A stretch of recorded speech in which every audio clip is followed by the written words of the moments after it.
Wabarakatuh.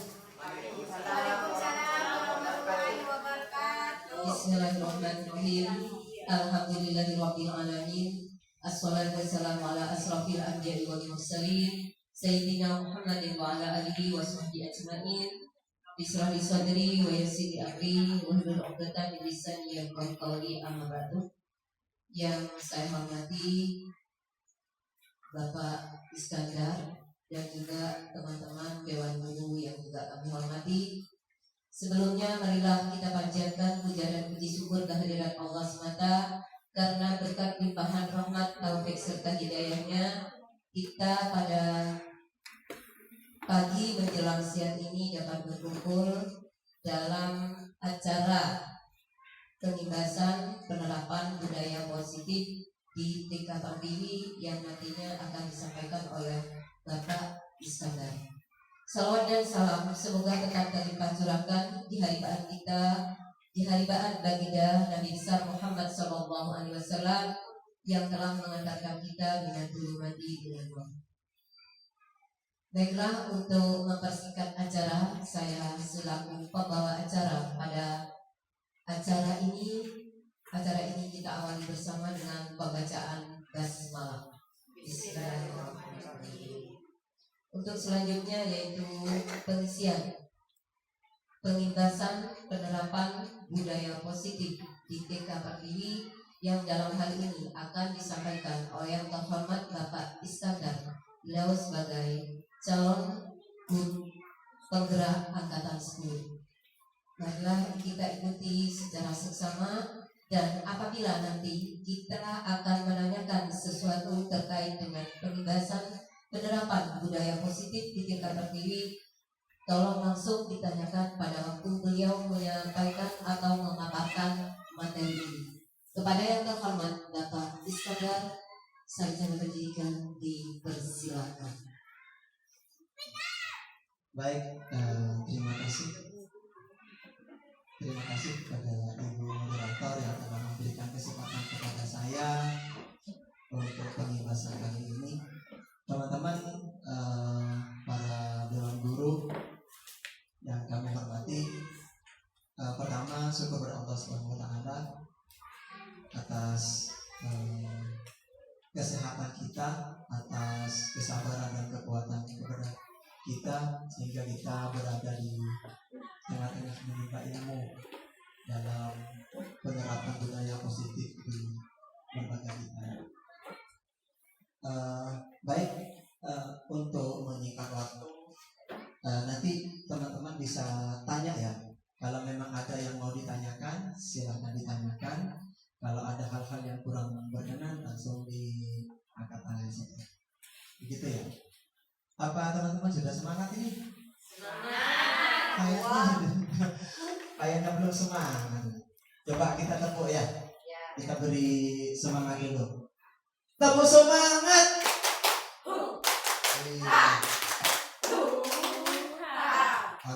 Terima kasih. Melihat nadanya yang sudah mulai tinggi, ini berarti semangatnya luar biasa. Teman-teman, ini apa ya? Ini penting sekali bagi sekolah kita. Kenapa? Karena ini bisa diterapkan di sekolah kita.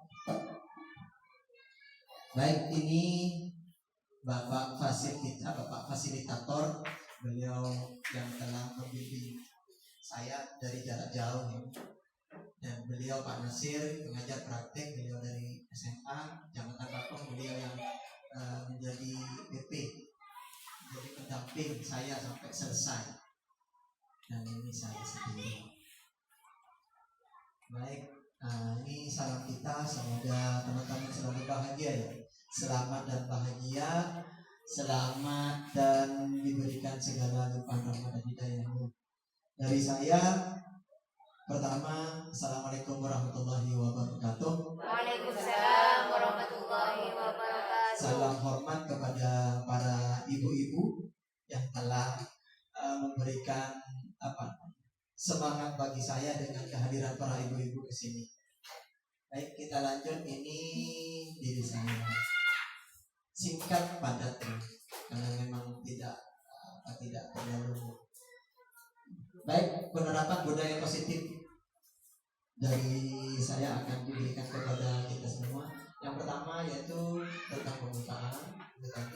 eksplorasi konsep kemudian refleksi. Jadi nantinya saya minta kepada teman-teman refleksinya. Saking anak kasar kesimpulan, mungkin disimpulkan satu atau dua, sedikit atau banyak terserah. Pokoknya disimpulkan hari ini, kesimpulannya oh ini loh gitu. Apa ilmu yang kita dapat hari ini bisa diterapkan di lembaga kita. Pertanyaannya seperti ini. Menurut Ibu, hukuman dapat mendisiplinkan anak. Betul atau tidak kira-kira? Sebelum dilanjutkan, ini hukuman itu dapat mendisiplinkan anak. Betul atau tidak kira-kira? Betul. Tapi kalau hukuman itu yang bisa menerapkan bukan hukuman semacam dipukul, kekerasan dan lain sebagainya. Kita hukuman yang mengarah bagaimana anak-anak itu bisa berubah dari yang terbiasa melaksanakan kesalahan akan menjalankan dengan kebenaran seperti itu. Baik. Nah, menurut Ibu berarti hukuman itu membenarkan gitu ya. Kemudian pemberian hukuman dengan hal positif seperti membaca atau membersihkan halaman sekolah dapat meningkatkan disiplin anak. Mana anak Yoko dihukum berdiri di depan membaca Pancasila, gitu. Membaca tata tertib sekolah gitu.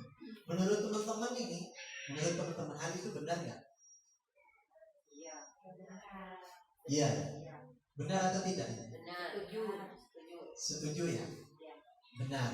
Ini sebelum materi disampaikan. Terus ini memberikan penghargaan kepada anak dapat meningkatkan motivasi belajar anak. Sangat setuju. Sangat setuju. Hah? Ya, setuju. Setuju semua? Tidak setuju. Baik. Karena belum mendengarkan apa isi di dalamnya. Maka hari ini kita kupas tuntas hukuman itu bagaimana, hukuman positifnya bagaimana, kemudian hal-hal yang menjadi negatif dari hukuman, kemudian penghargaan itu sendiri ke anak itu bagaimana. Baik, kita lanjut ya. Oke? Masih semangat? Yang pertama ini disiplin positif dan nilai-nilai kebajikan. Kita belajar tentang disiplin, mendisiplinkan anak dengan nilai-nilai kebajikan. Baik. Teman-teman punya kertas kan? Ada. Silakan satu itu dikepal. Set, dikepal, set, ya. Terus.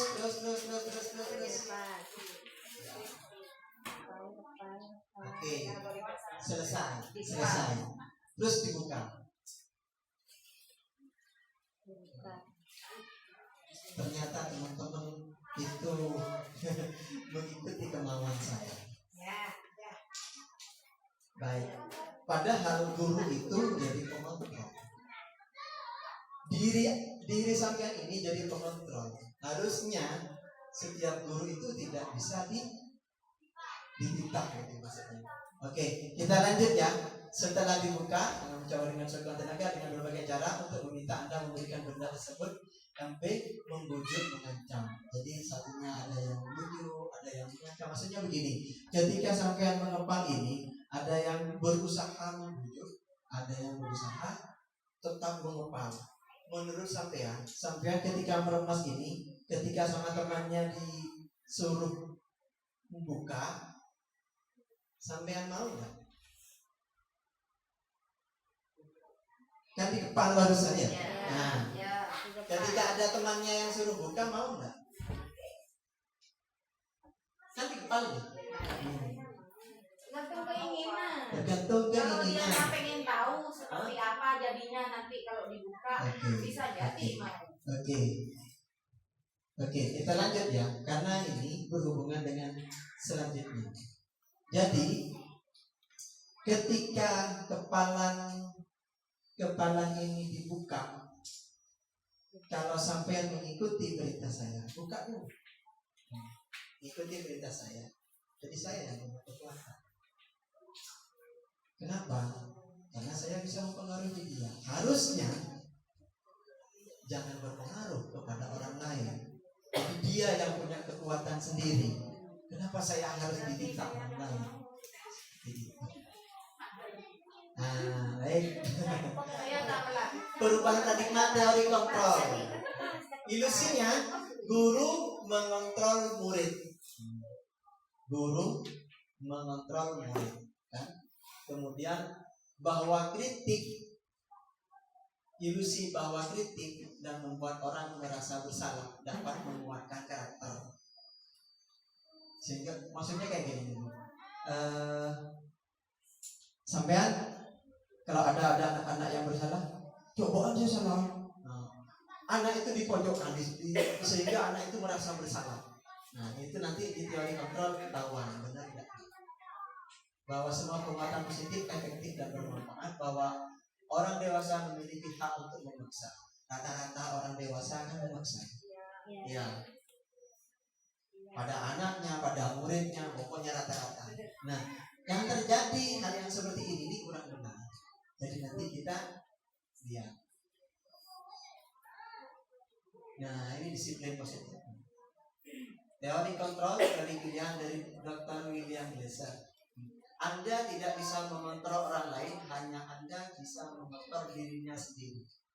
Jadi sampean kan orang yang kuat itu tidak bisa dikontrol orang lain, walaupun disuruh buka. Karena Anda yang kuat pada diri saya. Loh, Mas buka aja yang pejalan kok. Nah gitu kan? Apa kata saya yang mau buka tangan ini? Jadi mana disiplinnya belajar kontrol diri dengan menggali potensi kita agar tercapai tujuan mulia. Ya. Ini teman-teman ketika bisa mengontrol diri, mereka berdasarkan nilai-nilai yang kita hargai. Jadi ada nilai yang kuat dari dalam diri kita, dari unsur instinknya, ya, dari unsur itu. Kalau dipengaruhi orang luar, seperti Ibu Suliman tadi, nah, suruh buka, berarti unsur ekstrinsiknya kuat, lebih kuat. Baik, dari teori kontrol ini ada semua perilaku memiliki tujuan. Perilaku itu kan ada yang positif, ada yang negatif ya anak-anak itu. Jadi anak-anak walaupun punya perilaku negatif, itu punya tujuan sebenarnya. Cuman kita itu nggak tahu bahwa mereka itu punya tujuan. Maka tugas kita menebani. Nah, karena anak itu tidak tahu apakah itu salah, apakah itu benar. Maka tugas kita menebani. Kalau memang salah, silakan diarahkan. Itu teori motivasinya untuk menghindari hukuman, untuk mendapatkan imbalan, untuk menghargai diri, nilai-nilai kebajikan. Ada dua, motivasi intrinsik, kemudian motivasi ekstrinsik. Nah, ketika sampean untuk menghindari hukuman, contohnya kayak gini. Saya ingin berangkat pagi karena saya takut dimarahi ibu kepala. Berarti dia kalah dari unsur instingnya. Jadi unsur instinknya ini yang kuat, bukan dari dirinya. Jadi dia berangkat ke sekolah untuk menghindari hukuman karena takut pada atasan, untuk mendapatkan imbalan. Nah, siapa yang datang duluan mendapatkan imbalan. Oh, saya mau berangkat duluan ini. Jadi dia bukan karena dirinya sendiri. Berbeda dengan ini, untuk menghargai diri sendiri. Jadi saya berangkat jam 7, walaupun tidak ada kepala sekolah, walaupun tidak ada yayasan, walaupun tidak ada komite, saya harus berangkat. Harus sampai jam 7. Untuk siapa? Untuk anak-anak saya. Agar anak-anak saya bisa menghargai saya dan teman-teman saya bisa menghargai saya. Itu keluar dari saya sendiri, dari unsur motivasi instinktif. Terus ini lagi nilai-nilai kebajikan universal yang bisa keluar dari, nanti akan dijabarkan nilai-nilai itu seperti apa. Jadi motivasi itu ada dua, dari ekstrinsik kemudian intrinsik. Boleh bertanya ya kalau ada yang mau ditanyakan. Ini karena materinya masih banyak. Kemudian model berpikir menang, kolaborasi dan konsensus menciptakan pilihan baru. Ada 5 kontrol. Nah, kontrol sebagai guru, ini sebagai guru kita. Mau yang mana? Mau kita jadi penghukum, jadi pembuat rasa bersalah, jadi teman, atau jadi pemantau, atau jadi manajer. Ini yang akan kita kupas. 5 posisi kontrol. Ini sebenarnya kalau ini aja bisa 1 jam. 5 posisi kontrolnya aja ini bisa 1 jam sebenarnya. Segitiga, ada segitiga restitusi, kemudian menstabilkan identitas, validasi, meningkatkan keyakinan. Kemudian ini realitas kebutuhan kita yang berbeda, kita bisa memiliki pandangan orang lain tentang dunia. Setiap orang memiliki gambaran yang berbeda. Kemudian 5 kebutuhan dasar: bertahan hidup, penguasaan, kasih sayang, dan rasa diterima dengan kesenangan, terus kebebasan. Nanti, oke, ini stimulus respon. Realitas pada kebutuhan kita sama.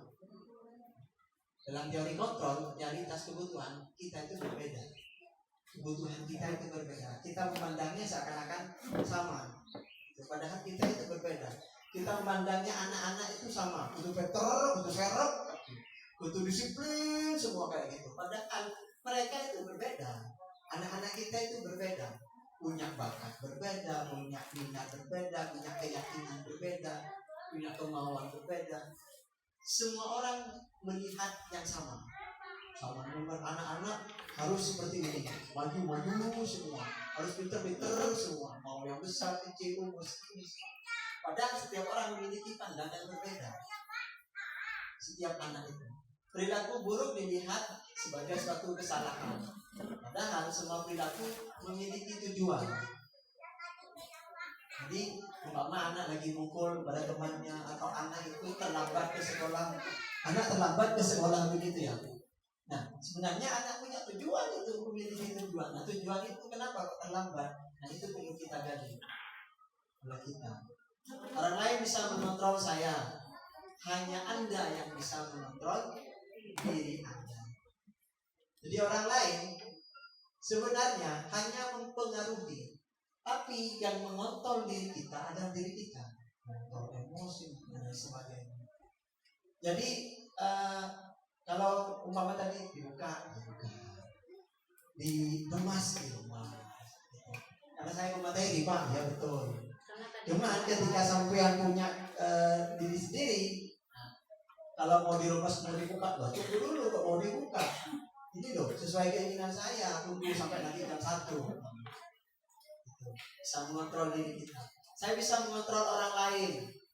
Anda tidak bisa mengontrol orang lain. Ini mempengaruhi bisa. Pemaksaan ada pada saat pendidikan, kolaborasi dan itu menciptakan pilihan yang baru. Oke, kita lanjut ya. Nah, disiplin itu artinya belajar. Dari dalam bahasa Latin, disiplinnya ini artinya belajar. Jadi kita ngajarin kepada anak itu bukan disiplin. Jadi belajarkan mereka. Berikan pembelajaran, karena mereka nggak tahu kalau itu kesalahan. Mana asal dari kata ini berkonotasi dengan disiplin diri dari murid serta berlaku. Makna kata disiplin berubah menjadi sesuatu yang dilakukan seorang pada orang untuk mendapatkan kepatuhan. Kalau disiplin itu kan maunya kita itu harus patuh. Anak-anak harus berdiri tegak, harus lurus, harus hitam depan, harus tidak goyang-goyang dan lain sebagainya. Itu menurut disiplin, menurut pendapat kita. Yang menurut anak-anak berbeda. Cenderungan umum adalah menghubungkan kata disiplin dengan ketidaknyamanan, bukan dengan apa yang kita hargai atau pencapaian. Kita lanjut. Ini Bu, sebagian dari nilai-nilai kebajikan. Nah, dengan profil belajar Pancasila, beriman bertakwa pada Tuhan Yang Maha Esa, mandiri, bernalar kritis, baik penyembuhan, gotong royong dan kreatif. Ini baik, sampai di situ ada pertanyaan? Ini mengejar target. Ada pertanyaan? Kalau tidak ada, kita ada motivasi, hukuman dan pendataan restitusi. Pembelajaran kedua itu akan bunyi motivasi, teori motivasi, kemudian teori memberikan hukuman, terus penghargaan, kemudian restitusi. Ada 4 ini. Oke, motivasi perilaku manusia. Ibu, ini Bu, untuk menghindari ketidaknyamanan atau hukuman, apa yang akan terjadi bila saya tidak melakukannya? Motivasi eksternal. Jadi montak ngelakuin kayak kalau saya terlambat, apa yang saya akan terjadi oleh kepala sekolah? Jadi montak kalau kepala sekolah itu berarti motivasi eksternal. Takut kepada yayasan, takut kepada atasan, takut karena sesuatu yang tidak karena dirinya sendiri, itu masih eksternal. Motivasi eksternal untuk mendapatkan imbalan dari orang lain bisa jadi. Kayak tadi kalau dapat penghargaan dari orang lain, saya datang kado oleh potlot, apa ya? Itu kan biasanya yang dikira saya datang kado, tanda tangan yang pertama dapat hadiah. Apa yang saya dapatkan bila saya melakukan ini?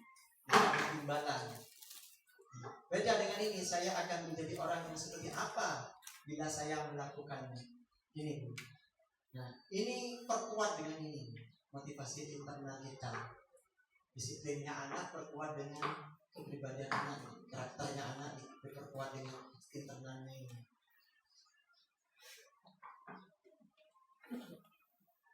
Merdeka itu artinya tidak hanya terlepas dari perintah anak, tetapi juga cakap membuat memerintah diri sendiri. Jadi bukan hanya nyuruh saja, tapi juga cakap untuk memerintah dirinya sendiri. Artinya kolbetok, tapi dirinya tak kolbetok. Berangkat apa namanya? Jadi mendisiplinkan anak itu sesuai dengan dirinya, begitu. Apa itu restitusi? Ini Bu, proses menciptakan kondisi bagi anak untuk memperbaiki kesalahan mereka, sehingga mereka bisa kembali pada kelompok mereka dengan karakter yang lebih kuat. Jadi ketika anak bersalah, bukan malah dijauhkan, tapi dia semakin kuat karakternya. Restitusi juga merupakan proses kolaboratif yang mengajarkan murid untuk mencari solusi untuk masalah mereka dan membantu murid berpikir tentang seperti orang. Proses kolaboratif. Jadi dalam restitusi ini diharapkan murid dengan guru itu membuat aturan, membuat kerjasama, membuat keyakinan kelas, gitu, keyakinan masa sekarang, bukan aturan. Nah ya, proses kolaboratif. Kalau dulu aturannya kan dari kita kan ya, dari guru. Sekarang kolaboratif antara murid dan guru, kesepakatan. Jadi ketika mereka melanggar aturan itu, jadi mereka itu bisa menyadari bahwa itu kesepakatan kita loh. Begitu, umpama contoh tidak contohnya menghargai orang lain. Ternyata di kelas kita ada anak yang merobek mainannya teman anak yang lain, disobek. Itu kan tidak menghargai, lapor kepada temannya. Nah, setelah ditanyakan, berarti dia tidak menghargai orang lain. Jadi bukan pas tidak boleh merusak, gitu aturan. Nanti akan dibahas ya. Jadi restitusi itu kolaboratif antara murid dengan guru. Ini membantu murid berpikir tentang orang seperti apa yang mereka ingin menjadi tujuan mulia dan bagaimana mereka harus memperlakukan orang lain. Jadi dengan restitusi itu ini membantu mereka menjadi yang mulia, menjadi orang yang mulia, menjadi orang yang berkarakter tinggi. Bagaimana memperlakukan temannya, begitu dengan adanya restitusi. Oke, kita lanjut. 9 ciri-ciri restitusi. Bu, bukan untuk menebus kesalahan, namun untuk belajar dari kesalahan. Jadi anak itu sudah tahu salah kita ya, tapi tambah dicecah dengan kesalahan. Kamu salahnya ini, kamu salahnya ini. Sudah salah mereka tambah disalahin, malah tambah jauh. Jadi biarkan mereka yang belajar kesalahan. Kesalahannya apa? Umpama kesalahannya merobek milik teman. Ditanyakan, dengan merobek milik teman, apakah kamu merasa bangga dengan seperti itu? Kalau Biar misalnya anak. gini ya. Kalau bisa diajak bicara, ya. Ya, terus Di kelas saya ada anak yang gini loh Pak. Dianya pengennya dibersamai terus. Mau tadi kancan Pak pas ngamuk gitu Pak. Terus habis itu ngamuknya ya kadang ngangkat kursi, kadang jendar-jendar ini. Diajak ngomong, dianya tidak bisa. ya. Tak ngomong. Terus motivasi seperti apa yang seharusnya dikasih ke dia? Ya. Baik. Diajak ngomong soalnya tidak bisa. Ya, Dia dari nggak unsur TV. dari unsur instruksinya dia masih lemah kan ya. Maka harus diberikan penguatan kepada dia. Nah, jadi dia masih kurang. Jadi kasih penguatan biar dia mandiri, biar jadi dia bisa menghargai teman. Ya memang lambat laun. Anak kan masih labil, punya emosi yang tinggi, punya mental yang down itu. Sehingga kita selaku guru menuntun terus.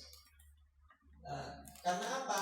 Karena dengan memberikan penebaran kesalahan kepada anak, kamu salah ini, terus anak disalahkan, bukan semakin kuat karakter dia, bukan semakin bagus, tapi semakin jauh.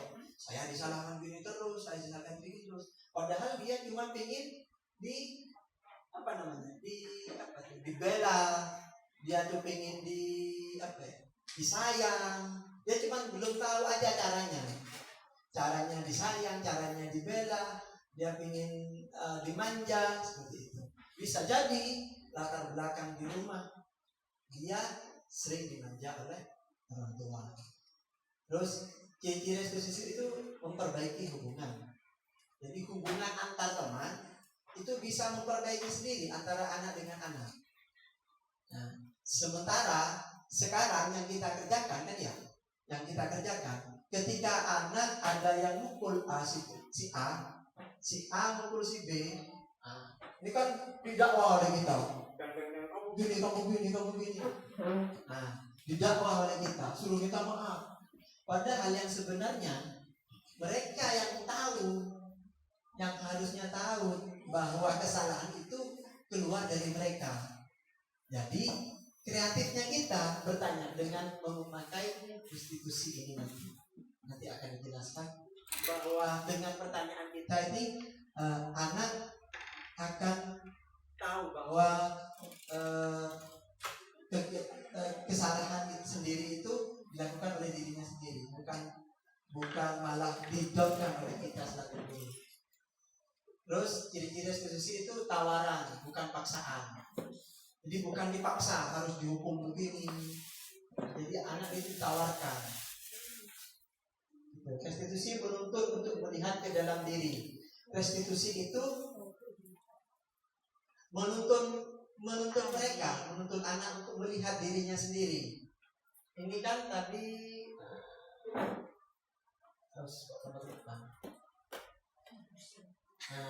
menciptakan kondisi bagi murid untuk memperbaiki kesalahan, ya kan, sehingga mereka lebih kuat. Maka yang di sini cara yang restitusi ini restitusi mencari kebutuhan dasar yang mendasari tindakan. Tugasnya kita mengetahui kebutuhan anak. 5 kebutuhan nanti itu. Kemudian restitusi diri adalah cara yang paling baik. Kemudian restitusi fokus pada karakter bukan tindakan. Restitusi fokus pada solusi. Restitusi mengembalikan murid yang berbuat salah pada kelompoknya. Jadi ini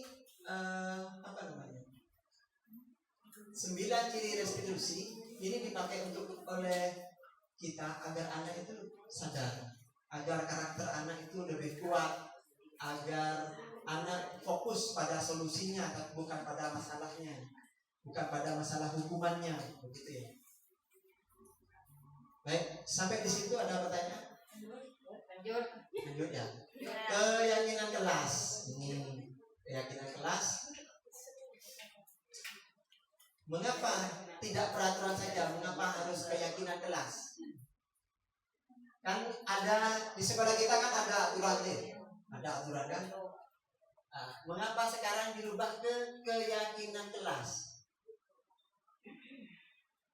Mengapa kita memiliki peraturan harus menggunakan helm bila mengendarai kendaraan roda 2? Menurut teman-teman ini peraturan apa keyakinan? Peraturan. Peraturan ya? Ya, jadi muntakin karena aturan. Takkan pernah pakai helm. Karena dia belum sadar akan Betul. Karena belum sadar. Jadi orang yang sadar pasti buka helm walaupun tidak ada aturan ini. Cuma kita terbiasa tak mengikuti aturan.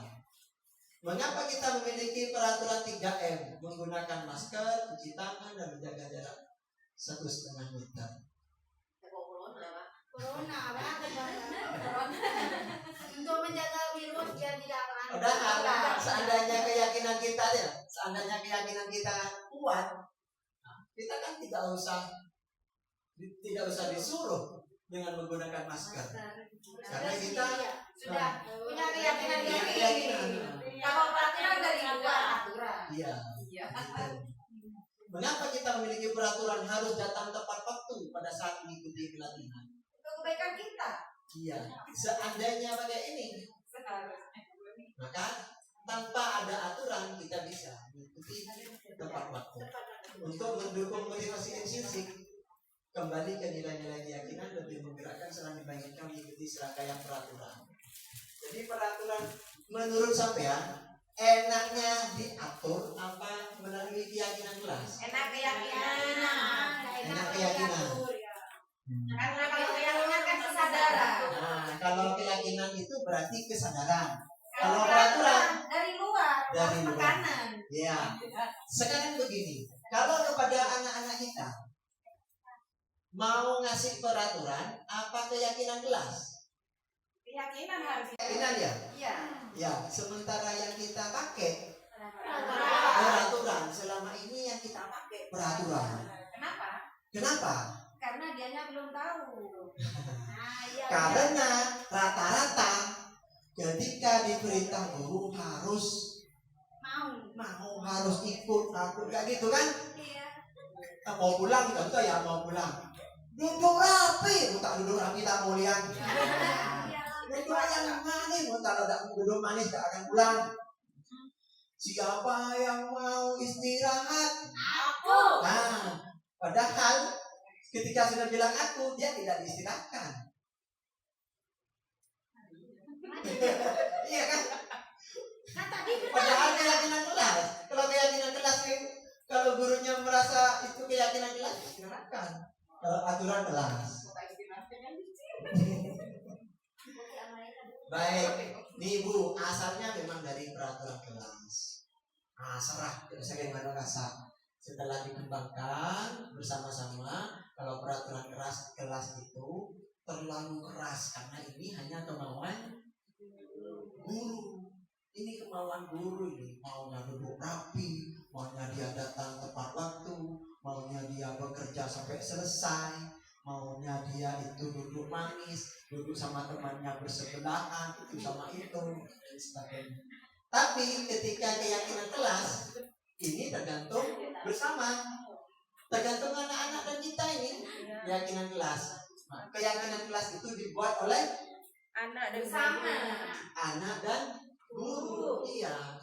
Ketika dibuat oleh anak dan guru, kira-kira kalau dilanggar oleh anak, yang malu itu siapa? Anak. Anak. Masih sadar. Jadi kita coba dengan satu kali peraturan keyakinan. Satu kali keyakinan kelas, satu aja coba. Jadi mulai besok umpama jangan langsung semua. Jadi coba satu kali. Umpama naruh sepatu pada tempatnya. Buat keyakinan kelas satu saja. Buat keyakinan kelas. Pun sama anak-anak. Ini sepatunya siapa? Jinjing umpama begitu ya. Saya Pak, sepatunya ini Pak, sepatunya ini. Bapak tadi temukan ada di sana satunya ada di sana.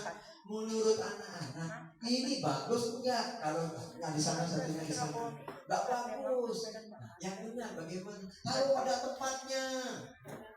Nah, ketika ada kesepakatan, kenapa kok ditaruh di tempatnya? Lebih bagus Pak, lebih indah, rapi dan lain sebagainya. Itu kan menurut anak-anak bagus enggak kalau ditaruh di tempatnya? Bagus Pak. Setuju enggak kalau dijadikan keyakinan kelas? Keyakinan kelas kan enggak ngerti apa keyakinan kelas.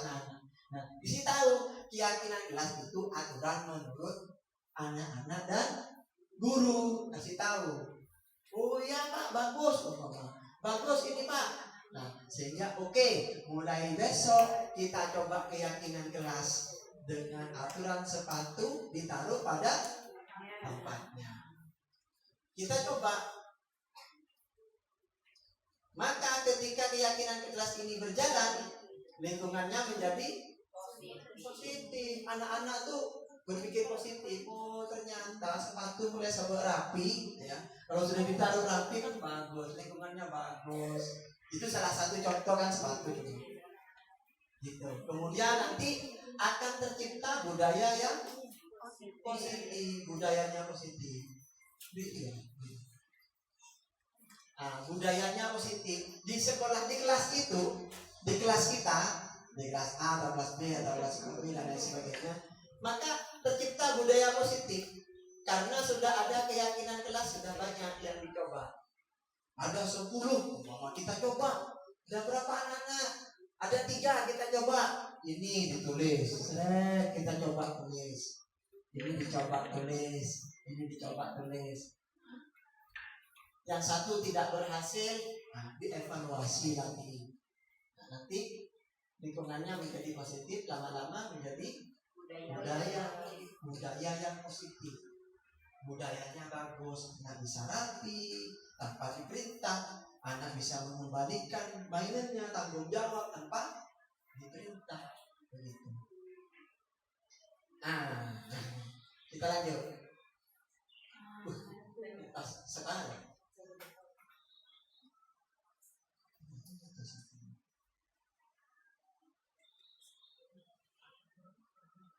Ini Bu, kalau peraturan seperti ini, selalu kembalikan buku ke tempatnya. Padahal kalau dijadikan keyakinan kelas ini apa ini? Kira-kira sendirinya mengembalikan buku. Kesadaran. Nih, dilarang mengganggu orang lain. Itu peraturan Bu. Keras ini kan bahasanya. Selalu kembalikan buku pada tempatnya. Dilarang mengganggu orang lain. Itu aturan Bu. Hadir di sekolah 15 menit sebelum pembelajaran dimulai. Pakai sepatu kalau ke sekolah. Umpama. Dilarang melakukan kekerasan, dilarang menggunakan narkoba, bergantian atau menunggu giliran, menggunakan masker. Ini kan peraturan semua. Benar nggak ini? Ya. Kenapa? Karena lah urusan dilarang, perintah semua. Isinya peraturan itu perintah. Perintah larangan, perintah aturan. Padahal kan ini seakan-akan keras ini kepada anak. Jadi mau tak pakai masker, bagaimana ini? Dipulangkan. Bisa jadi gigirin tuh ya Bang. Kalau melakukan kekerasan, maka di sini ada yang tadi ada tanggung jawab. Jadi kalau teman-teman memberikan ini tanggung jawab pada tempatnya, tanggung jawab kepada mainannya, menghormati orang lain, tidak mengganggu. Ini keyakinan kelas. Singkatnya seperti ini. Keyakinan kelas itu mungkin bahasanya terserah ibu-ibu. Seperti apa? bahasanya di sini bahasa positif, tidak ada dilarang, tidak ada kata negatifnya. Jadi kata-kata positif, keselamatan, menghormati orang lain, kesehatan, menjaga kesehatan, menghormati orang lain, bersabar dengan giliran, menunggu giliran, seperti itu. Jadi sangat berbeda sekali antara peraturan dan keyakinan kelas. Baik, kalau ini nih mencatat 100 kali di dalam buku dengan kalimat saya tidak akan terlambat lagi karena terlambat ke sekolah. Ayahnya dulu kan? Iya. Waktu SD kita gimana dulu? Iya. Iya kita ya. Di SMP pernah? SMP pernah? Iya. Dulu saya juga pernah suruh buka buku PMP, ternyata ada teman saya buka buku bahasa Indonesia. Buka buku bahasa Indonesia. Ya udah, dijempur itu karena menerapkan peraturan.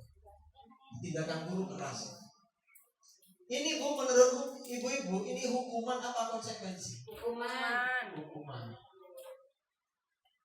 Lari mengelilingi lapangan basket berkali karena terlambat hadir di sekolah. Hukuman ya. Murid diminta untuk push up 15 kali karena tidak menggunakan masker ke sekolah.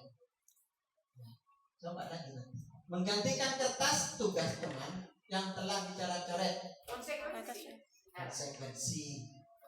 Coba aja nanti kita lihat. Membersihkan tumpahan air di meja tulis karena tersenggol pada saat belajar. Konsekuensi. Murid disuruh untuk mengenakan sepatu seharian di sekolah karena tidak mengenakan sepatu hitam. Hukuman. Ya. Lari mengelilingi lapangan basket 2 kali karena terlambat 10 menit untuk pelajaran PJOK. Konsekuensi. Oke, yang benar? Oke, kita cermat sudah ya, bahwa yang mana itu hukuman dan yang mana itu konsekuensi. Nah ini sesuatu yang menyakitkan, hukuman itu sesuatu konsekuensi. Iya. Di hukuman itu paksaan. Anak membenci kedisiplinan. Kalau konsekuensi anak menghargai disiplin. Jadi kalau hukuman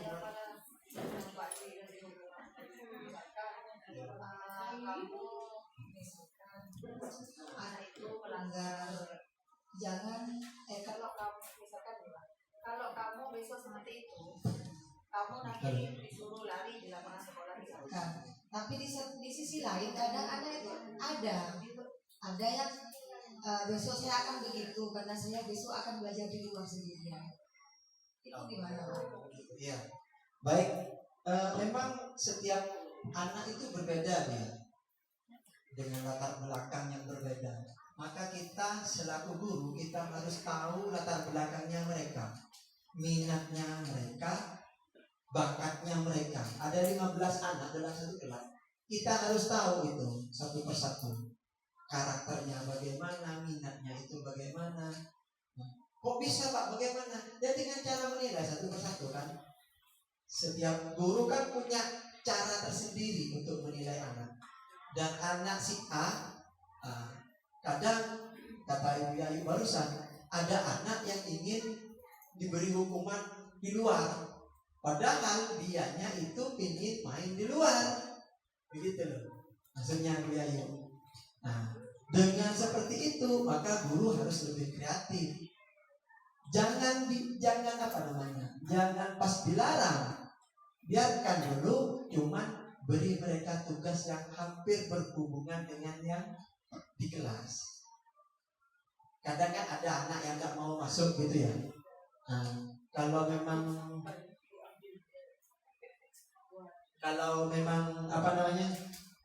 masih pertama masuk,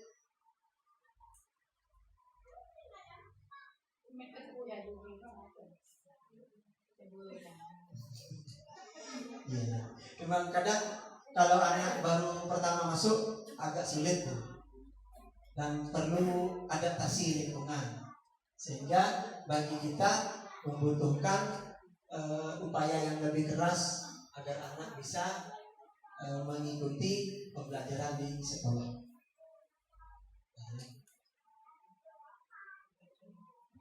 Anyar.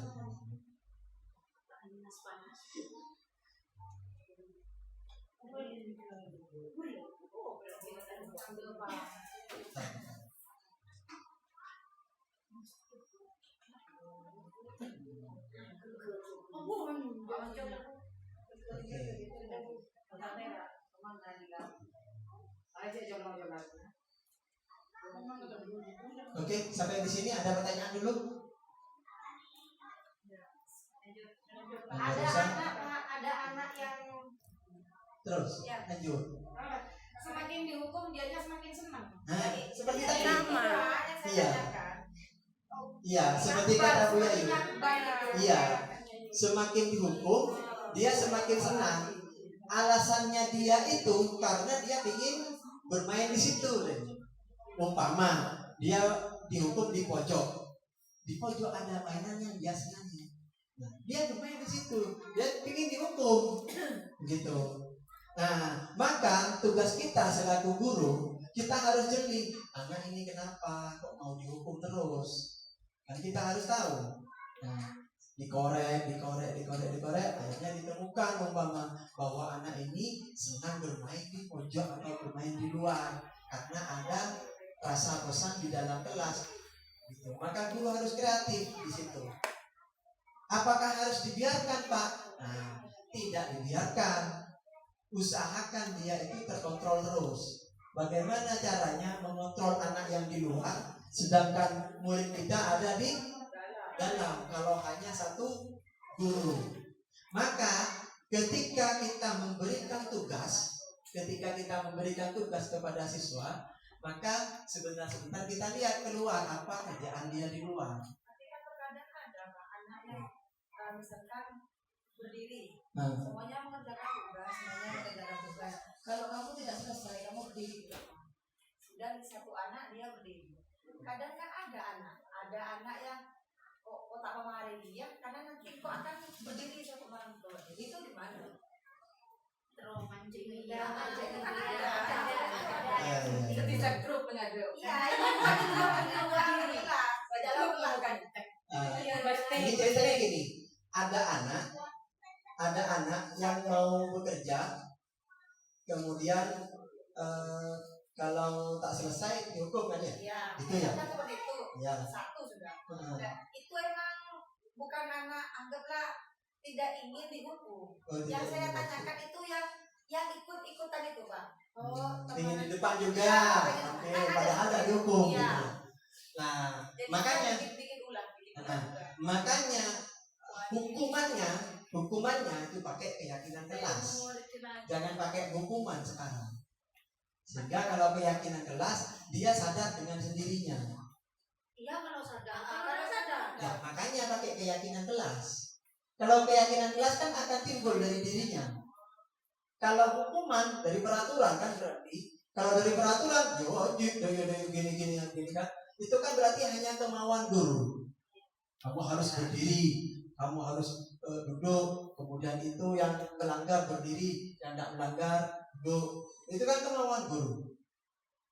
Tapi kalau keyakinan kelas, berbeda kan? Karena sudah kesepakatan yang bagaimana yang diberdirikan. Berdiri karena apa? Berdiri karena bagaimana? Nah, gitu. Apakah keyakinan kelas itu Pak sudah bisa digunakan untuk usaha ini? Bisa. Makanya step by step, satu-satu. Jangan langsung semua, karena anak-anak tidak mudah untuk ingat. Satu saja naruh sepatu pada tempatnya agak bisa lupa. Makanya diterapkan satu-satu. Satu-satu keyakinan kelas. Dia kayak gini. Ketika kita punya usulan peraturan seperti itu untuk dijadikan keyakinan kelas, anak-anak diajak dulu ngobrol set. Kemudian nanti disepakati umpama aturannya sepatu tadi ya. Sepatu naruh di tempatnya. Oke, coba siapa coba yang bisa naruh pada tempatnya? Kita coba peragakan. Karena kita kan anak TK. Coba peragakan, oh bagus, bentar. Semuanya sudah bisa. Kalau sudah bisa berarti kira-kira besok bisa nggak masuk naruh di tempat itu? Bisa Pak. Nah, kalau bisa semua tepuk tangan dulu. Kalau nggak bisa bagaimana? Kalau teman-teman ada yang nggak bisa bagaimana? Kalau nggak bisa Pak berarti kurang begini dan lain sebagainya. Nah, iya kalau ada yang nggak bisa naruh di sana. Berarti kan keyakinan kelasnya nanti kalau yang nggak bisa naruh di sana, dia umpama keyakinan kelasnya dia harus pegang sepatunya sambil belajar. Tapi kalau sudah keyakinan kelas, bagaimana? Kalau sudah bukan keyakinan kelas, tidak boleh seperti itu. Jadi usahakan timbul sebelum pegang sepatu jinjing ini, maka tindakan keyakinan kelasnya itu yang positif, tidak boleh yang memberatkan kepada anak. Tak boleh. Bisa dimengerti seperti itu ya? Ini kebutuhan manusia nih. Kebutuhan dasar manusia itu ingin disayang, apalagi mama bapak nih. Disayang dan rasa diterima. Semua kita manusia yang namanya manusia pingin disayang, pingin rasa diterima, pingin pendapatnya diterima, pingin dihargai kayak gitu ya, pingin disayang, pingin dimengerti. Semua anak sama, bukan kita saja. Semua anak sama. Maka ketika kita tahu bahwa anak ingin disayang, ada ingin diterima, maka kita harus tahu tindakan kita kalau ada yang kurang. Terus semua orang ingin penguasaan ini, ingin menguasai. Kemudian ingin kesenangan, ingin kebebasan. Ada enggak dari kita ini yang tidak ada yang terpapar? Kira-kira ada yang tidak mau kesenangan? Lain. Mau kebebasan? Ada? Penguasaan? Ada yang lebih dari 4? Ada yang lebih dari 4? Kalau ingin kapal, Hah? kapal. Ingin kasih sayang dia. Oh ya masuk itu. Iya. Kalau penting dia ingin ini kebebasan. Iya. Tuh mengerti kebebasan. Iya kan? Itu kalau tinggi. Ya, Ini bebas. apa jangan kau Maka berdasarkan seperti ini, setiap anak kita kan tahu gitu loh. Maksudnya kalau ini anak ini nanti ingin ini. Jadi kita harus tahu kebutuhan dasar manusia sehingga pembelajaran yang diterapkan kepada anak itu tidak asal-asalan. 5 posisi kontrol. Nah, Oke, ada pertanyaan sampai di sini yang tadi? Oh, tidak. Ini, tidak ada. Lanjut. Lanjut. 5 posisi kontrol. Nah, ini Bu tugas kita nih. Nih, tugas kita. 5 posisi kontrol guru dalam penerapan disiplin di sekolah kita. Yang pertama, kita jadi penghukum. Contoh begini, patuhi aturan saya atau awas. Ya kan? Gitu kan? Ada kan kayak gini kan? Berarti dia jadi apa nih? Oh, ada nggak guru yang katanya semua ada dirinya setia. Sekarang pada dirimu. Iya. Tunjuk. Ayo, kamu kasih. Kira-kira ada nggak?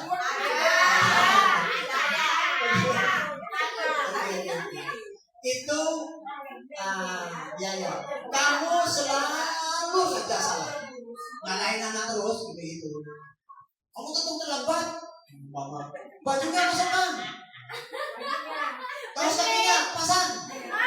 Gitu kan? Abang tanya kalau memangnya mau jatuh mah gimana? Memangnya. Oh, masa nggak bisa halus? Oh sudah bang. Bisa. Pakai halus sudah. Nah ini pasti selalu yang terakhir kamu yang selesai duluan. Berarti kita jadi siapa ini? Penghukum.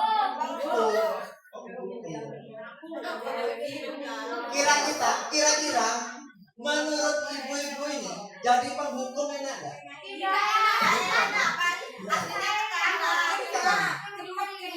Iya. Ya, jadi penghukum katanya nggak enak ya. Berarti harus diubah. Ini lima kontrol ini salah satunya jadi kita. Menjadi apa nanti kalau sudah menjadi? Ini di mana yang terbaik? Jadi penghukum kan? Kalau sampai jadi penghukum berarti selain diri sampean, selain itu salah. Yang lain itu tuh benar salah tapi kita yang benar itu. Pembuat merasa bersalah. Jadi apakah kita seorang guru yang membuat merasa bersalah? Nyelaki orang. Ya, nyelaki orang. Nyelaki orang. Ya.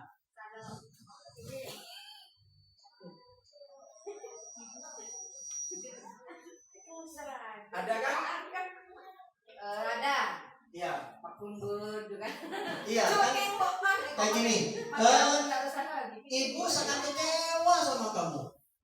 Kayak gini. Berapa kali bapak harus beritahu kamu ya? Kira-kira ada enggak? Sehingga anak itu merasa bersalah terus. Gimana coba kalau orang tua kamu tahu kalau kamu selalu berbuat begini? Kamu selalu berbuat salah. Tangis bencong kering tuan cong. Marah tuh kan. Kasihani saya loh, nak saya dimarahi kepala sekolah. Kasihan nak sama saya. Iya kan? Kira-kira ada enggak ya pembuat salah? Jadi anak itu bagaimana kalau andaikan sampean dikatakan begitu, anak itu bagaimana? Oh iya, dia tadi berkata ya Allah. Iya. Makanya. Tapi gurunya yang gemes. Pada sudah iya pun Pak karena guru kocak ini. Pak kocak lah kocak. Ya, ada anak yang memang berbeda ya kalau anak TK. Kalau orang-orang agak sudah SMP Ya kan sudah mengerti kalau masih dia kan masih banyak ya. Jadi ini guru pembuat merasa bersalah. Mau kita yang bagaimana ya penghukum apa pembuat rasa bersalah? Itu tidak akan ada.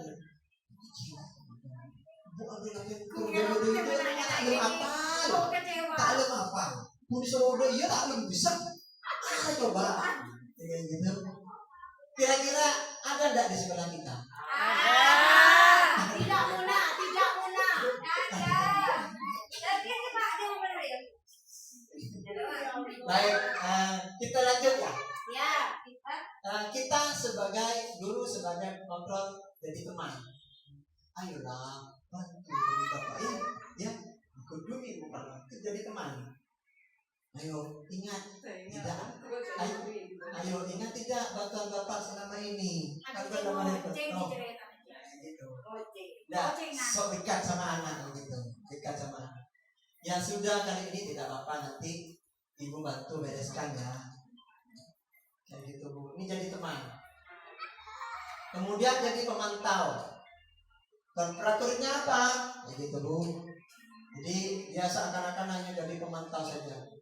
Apa yang telah kamu lakukan nak? Tak ngasih solusi, tak ngasih apa gitu. Sanksi atau konsekuensinya apa? Kamu selalu berbuat salah. Terus peraturannya bagaimana? Gitu, pemantau. Ada anak umpama ada yang terlambat. Tom, peraturannya gimana? Ya gitu tuh. Kalau yang begini, Tom, kamu selalu terlambat. Gak kasihan sama ibu. Apa itu? tidak membuat merasa bersalah. Iya, merasa bersalah kalau itu. Kamu main air terus, kamu bagaimana? Bangun enggak? Seperti itu. Pemantau. Jadi pemantau. Nah ini yang jadi manajer sekarang. Apa yang kita yakini kembali keyakinan kelas. Apa yang kamu meyakininya? Ya gitu Bu. Umpama. Seperti itu betul. Jika kamu meyakininya, apakah kamu bersedia memperbaikinya? Kayak gitu Bu. Jadi bahasanya jauh lebih halus ini. Memperhalus. Iya. Kalau kamu naruh sepatu tidak pada tempatnya, nah, kira-kira kamu bisa nggak besok naruh pada tempatnya? Bagus dah. Bagus dia kayak seperti itu. Ya gitu. Jika kamu perbaiki hal ini, menunjukkan apa tentang dirimu? Apa rencana kamu untuk memperbaiki hal ini? Jadi itu lebih halus. Menurut teman-teman, dari lima posisi kontrol guru ini, yang lebih enak yang mana? Hah? Jadi manajer. Nah, Jadi penghukum maka ketika ibu-ibu sudah memilih jadi manajer, karakter ibu harus berubah. Insya Allah sudah. Masa mau merubah karakter anak gitu ya? Tapi karakter kita iya. Masa mau merubah anak mempunyai budaya yang positif, tapi budaya kita tak positif. Contoh umpama, datang lagi pikir selengiran umpama gelurah datang dari Assalamualaikum. Oh, cuy. Ketemu temannya guru, sesama guru. Nah, itu kan budaya positif. Kalau sama anak datang, Assalamualaikum, salam, minta salim. Nah, padahal gurunya datang sama temannya, tak salim. Nah, makanya dimulai dari guru.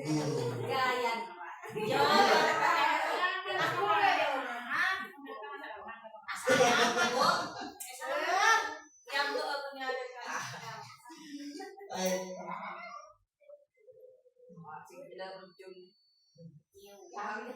Ya, Bu. Saya kecewa sekali dengan kamu itu. Baik.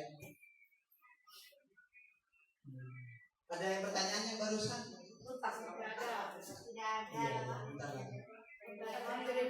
Ini segitiga restitusi. Salah terakhir. Guru berkata, ini segitiga restitusi. Berbuat salah itu hal yang manusiawi. Tidak ada manusia yang sempurna. Bapak Ibu juga pernah buat salah, nah. Kita pasti bisa menyelesaikan hal ini. Ini kata-kata restitusi, Bu. Jadi kata-kata ini bisa dipakai oleh sampean. Kayak umpama ke Hoir. Iya, nah, Mas Hoir. Ibu tahu kalau Mas Hoir itu berbuat salah itu manusiawi. Tidak ada manusia yang selalu benar. Mas Hoir itu pasti ada salahnya, itu juga punya salah gitu. Tapi bisakah kita menyelesaikan hal ini dengan baik-baik gitu. Bapak Ibu tidak tertarik untuk mencari tahu siapa yang benar. Jadi saya nggak tertarik loh yang siapa yang benar, siapa yang salah gitu. Kalau kamu menyalahkan dirimu sendiri terus-menerus, apakah kamu bersikap baik pada dirimu sendiri? Jadi ini kata-kata menstabilkan identitas. Ada segitiga restitusi. Nah, segitiga restitusi ini, Bu, untuk memecahkan masalah. Jadi kan setiap hari kita temui, bahkan bukan hanya setiap hari, tiap menit kita menemui masalah pada anak. Maka gunakanlah segitiga restitusi ini. Kita contohkan yang pertama barusan, menstabilkan identitas. Umpama Hoir terlambat datang umpama. Jadi menggunakan bahasa yang ini, Bu, menstabilkan identitas. Hoir, kenapa saya kamu terlambat? Tidak pas terlambat begini duduk. Tidak seperti itu. Jadi perlu distabilkan dulu, Bu. Iya, saya tahu Mas Hoir itu sibuk. Tapi biasanya Mas Hoir kan anak yang pintar, anak yang rajin kayak gitu. Distabilkan dulu identitasnya. Mas Hoir terlambat karena apa? Kalau yang tidak stabil suasana hati Ibu, bagaimana? Kalau suasana kalau sudah di sekolah, anak tidak mau tahu itu. Pokoknya guru itu mau dia lagi bermasalah atau tidak bermasalah, dia adalah guru saya. Mau S1, mau S2, mau S3, mau SMA, SMP, pokoknya dia. Guru punya masalah atau tidak, ya pokoknya Jangan dibawa. baik. Ini validasi kebutuhan. Nih, membantu siswa mengenali definisi kebutuhan yang ingin dipenuhinya ketika melakukan kesalahan itu. Nih, pada dasarnya setiap tindakan manusia itu mempunyai tujuan, yaitu adalah memenuhi basic needs, kebutuhan. Kamu bisa saja melakukan hal yang lebih buruk, tapi kamu tidak melakukannya. Jadi umpama Hoir tadi yang terlambat ya, kamu bisa saja kamu pulang, nggak berangkat ya, bisa menangis, kemudian kamu bisa memarahi orang tua. Kamu pasti punya alasan, mengapa loh Mas Hoir kamu selalu datang terlambat? Apa alasannya nak? Pasti kan? Kalau Tahu terlambatnya alasannya. cuma sekali itu saja, Iya, masih ditanyakan. tetap seperti itu. Ditanyakan. Iya, dengan pengenalan validasi kebutuhan. Diruntun dari menanyakan keyakinan tadi menstabilkan identitasnya, kemudian diruntun ke validasi kebutuhan. Apa yang penting bagi kamu ketika kamu terlambat seperti ini? Katanya Aki. Iya. Kalau terlambat tiap hari. Kalau lambat tiap hari. Nah, nanti kan ada keyakinan kelas, buatlah keyakinan kelas. Udah Pak, tetap jamnya itu jam 8, maksudnya jam 7. Nah, itu kan aturan. Ya, Pak. Kalau sudah keyakinan kelas itu dirembuk dengan murid. Dirembuk dengan murid. Kadang-kadang Pak, manusia ini kalau menurut saya tuh Pak, Nah, iya. beda sama SMA, mungkin kan kayak kita mereka sudah punya tanggung jawab. Ya. Misalkan seperti itu. Tapi tidak sepenuhnya pas orang tua, karena kan semua orang punya kesibukan dia masing-masing dibagi-bagi. Iya, ini kata Bu Yayu bahwa keyakinan kelas tercipta tapi terbentur karena orang tua yang kadang kurang support begitu ya. Iya. Ya, maka memang perlu komunikasi Bu, sama orang tua. Kan tidak mungkin pas terlambat semua, umpama gitu kan ya. Nah, itu yang satu atau dua itu disupport, diberikan semangat untuk tidak mematuhi karena ada keyakinan kelas yang bersama ini. Gitu. Nah, ini divalidasi kebutuhan. Maukah kamu belajar dengan cara lain untuk mendapat yang kamu butuhkan tanpa harus mengukur? Jadi kalau mengukur gitu ya. Nih menanyakan keyakinan. Apa yang kita percaya di sekolah ini? Keyakinannya gini Bu. Dari apa yang kamu lakukan terlambat ini, menurut kamu bagus enggak terlambat itu? Gitu, menanyakan keyakinannya. Nah, kalau tidak bagus, bagaimana nanti? Begitu. Apa kamu ingin jadi anak seperti apa? Kamu ingin menjadi anak seperti apa? Apa yang kamu rasakan kalau terlambat? Ketika kamu melakukan itu, kamu menjadi orang yang seperti apa? Kalau terus-menerus seperti itu, bagaimana? Oke, kita ini intervensi 30 detik. Intervensi ini bisa 4 detik dan kita tujuan sebentar. Ini Bu, silakan dibaca 10 detik. Sudah. Ini kata-kata yang bisa dipakai loh untuk kita. Kirim materi Bu ya Pak. Oh, materi Pak. Ya, kirim materinya. Kadang kan kita tidak tahu yang mau saya tanya Adi. Ya. Ya.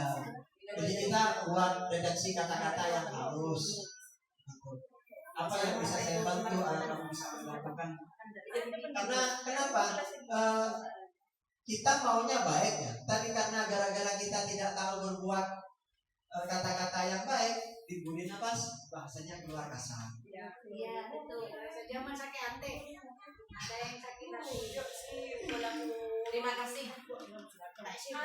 Oke, selesai ya. Selesai. Oke, ada pertanyaan.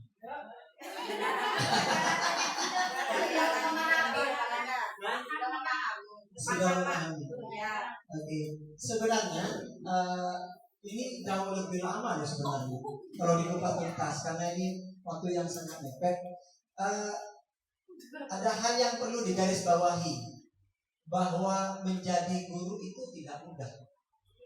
Maka karena tidak mudah, kita harus bentuk diri kita sendiri ini dengan karakter yang positif. Dengan kalau baju kita pakai baju yang berbudaya positif gitu.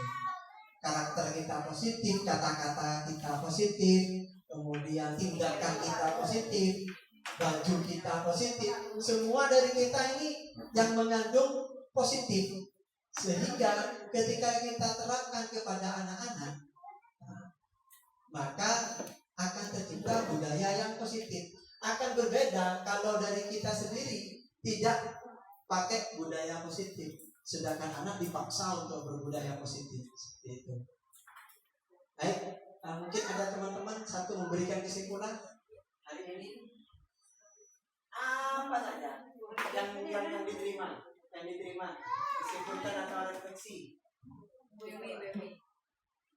Sudah belajar apakah hari ini? Silakan Bu Suleiman, apa yang mau dari kita yang kita pelajari ini semua, apa yang akan kita terapkan nanti? Kira-kira, monggo.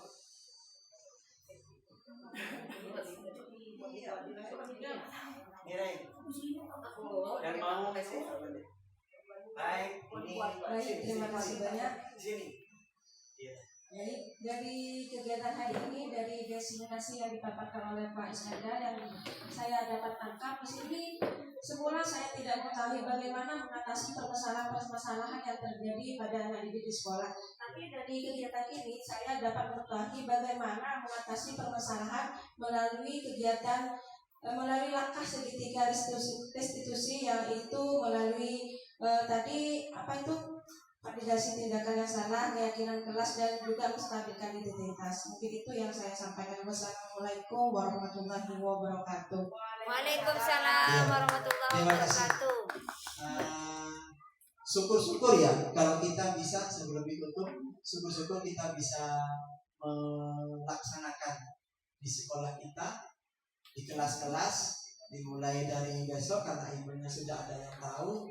Maka mulai dari besok dari hal yang terkecil, tidak usah terlalu banyak, cukup 1 atau 2 saja aturan keyakinan kelas yang kita coba kepada anak didik kita. Memang tidak mudah karena ini kita menghadapi anak PAUD, anak TK dan anak kelompok bermain.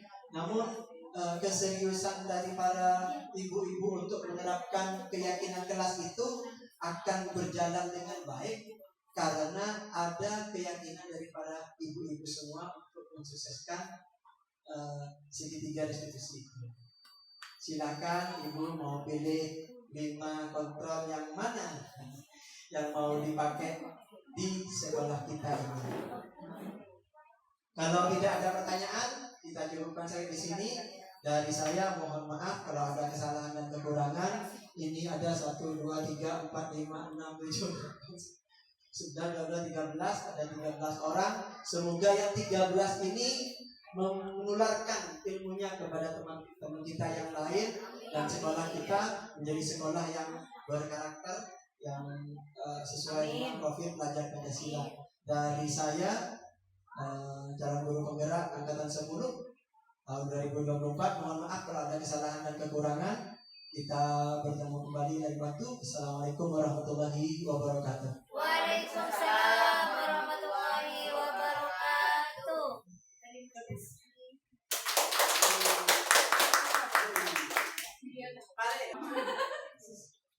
Rekan-rekan Dewan Guru yang saya hormati, itu tadi penyampaian yang telah disampaikan oleh Bapak Iskandar, beliau sebagai calon guru penggerak angkatan 10. Semoga apa yang telah disampaikan beliau kita bisa menerapkan di sekolah kita, dan sekolah kita akan bisa mencetak generasi penerus yang sesuai dengan apa yang kita harapkan bersama. Dan saya selaku pembawa acara dari acara ini, marilah acara ini kita tutup dengan pembacaan hamdalah bersama-sama. Alhamdulillahirobbilalamin. Kurang lebihnya saya mohon maaf dan saya akhiri. Billahi taufik wal hidayah. Wassalamualaikum warahmatullahi wabarakatuh.